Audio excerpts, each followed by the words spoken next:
안녕하십니까 성도 여러분, 최성수 목사의 말씀 묵상 시간입니다. 말씀 묵상은 그리스도인의 온전한 예배를 위해 서로 세우는 교회에서 제공합니다. 오늘도 주 안에 거하시면서 성령님의 인도함을 받으며 사시는 하루를 보내시길 바라고요. 하나님과 이웃에게 참사랑으로 반응하며 사시길 축복하며 기도합니다. 오늘 묵상 본문은 예레미야 23장 1절로 8절까지의 말씀입니다. 하나님의 새 일로 이전의 구원 경험마저도 기억나지 않을 겁니다. 이 제목으로 말씀을 묵상하겠습니다. 이미 말씀 묵상을 통해 몇 차례 반복해서 말씀드렸습니다만 강조하는 의미에서 다시 한번 반복합니다. 성경 곳곳에서 언급되는 마지막은 하나님이 없는 삶과 인간의 모든 욕망의 마지막을 의미합니다. 또한 이 땅에서 하나님 나라를 부정하거나 그 나라에 합당하게 살지 않는 사람에게는 그 나라에서 배제될 것이란 뜻입니다. 이건 동시에 하나님이 새 일을 행할 것에 대한 예고이기도 한데요. 따라서 그리스도 예수 안에 있는 우리에게 마지막은 소망의 날이고 온전한 구원의 날입니다. 성도 여러분, 오늘 본문은 바로 이런 두 가지 모습을 모두 보여주고 있습니다. 이 땅에 현존하는 하나님 나라는 종종 목장으로 비유됩니다. 목자가 양들을 이끌며 꼴을 먹이는 평화로운 모습을 떠올리시면 됩니다. 그런데 양들을 흩어지게 하여 이런 평화를 깨는 목자들이 있다고 합니다. 물론 양을 이끄는 목자로서의 사명보다는 자기 이익과 생존만을 염려하며 사는 목자들입니다. 에스겔 선지자는 이런 목자들을 가리켜 싹군 목자라 했습니다. 싹을 위해 고용된 목자들인데요. 문제는 일이나 늑대가 오면 그들은 자기 생명을 지키기 위해 양을 두고 도망간다는 겁니다. 여기에 더해 하나님의 양을 흩어지게 하고 몰아내며 돌보지 않는 목자가 있다고 했습니다. 여러분, 지금 예레미야 선지자는 시선을 악한 목자들을 향하고 있고 또 그들을 심판할 말씀을 예고하고 있습니다만 악한 목자들에 의해 버림받은 양들의 형편과 처지를 생각해 보십시오.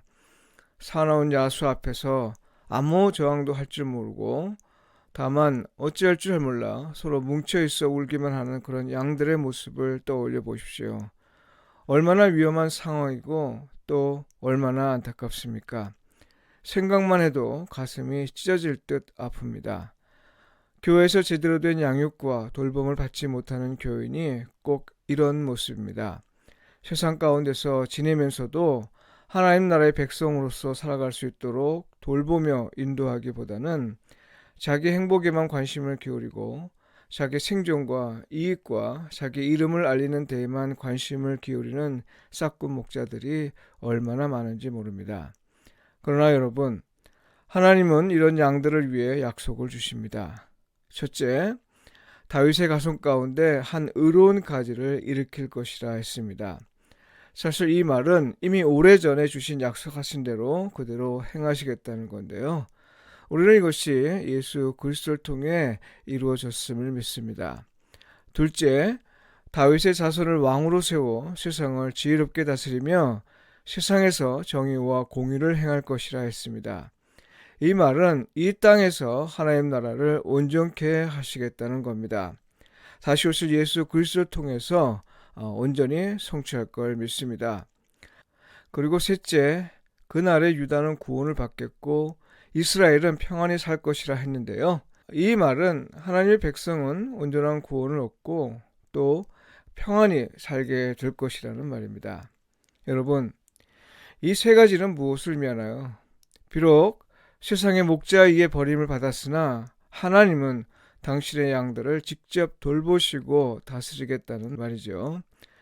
달리 말해서 세상은 자기 나라를 세우려 애를 써서 하나님 백성들의 터전을 빼앗을 것이지만 하나님은 당신의 백성을 위해 선한 목자를 보내주시고 그들을 위한 나라를 세우시며 그들을 당신의 나라에서 평안하게 살도록 하실 것이란 말입니다.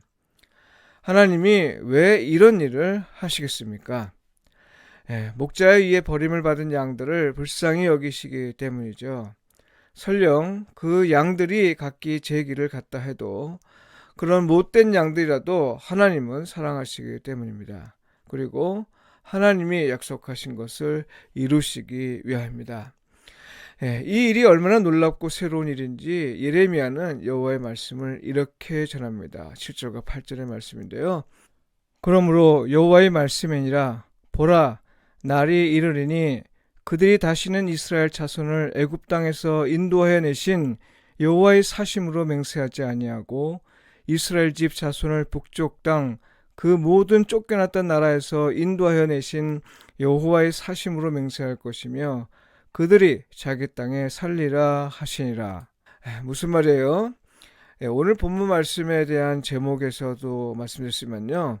이전에 구원받은 경험조차도 모두 잊을 정도로 하나님은 새 일을 행하시겠다는 겁니다. 물론 이 말씀은 바빌론 포로의 신분에서 해방되어 고국으로 돌아올 것을 예언하고 있는 것이지만요. 역사적 사건의 의미를 넘어서서 오늘 우리에게도 적용할 수 있습니다. 따라서 이 말씀은 진정한 돌봄을 받지 못한 채 방치된 우리를 하나님이 돌보시겠다는 말씀이고요. 선한 목자를 통해 우리가 돌봄을 받도록 해주시겠다는 말씀으로 이해할 수 있습니다. 그리고 예수 그리스도를 통해 이 말씀이 성취되었음을 믿습니다. 그래서 오늘 우리는 그분이 오시길 간절히 기대하며 기다립니다. 그분이 오시면 황폐해진 이 땅에 온전한 하나님 나라가 세워질 겁니다.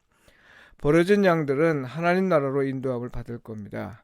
그동안 부분적으로 누렸던 평안과 복을 온전히 누릴 수 있을 겁니다. 기도드리겠습니다.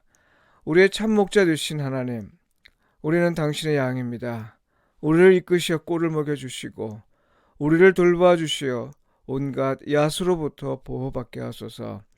다시 오실 예수님을 기대합니다. 그분이 오시면 이 땅에 세워질 하나님 나라를 갈망합니다.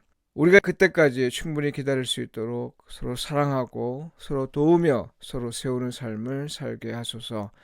예수님의 이름으로 기도합니다. 아멘.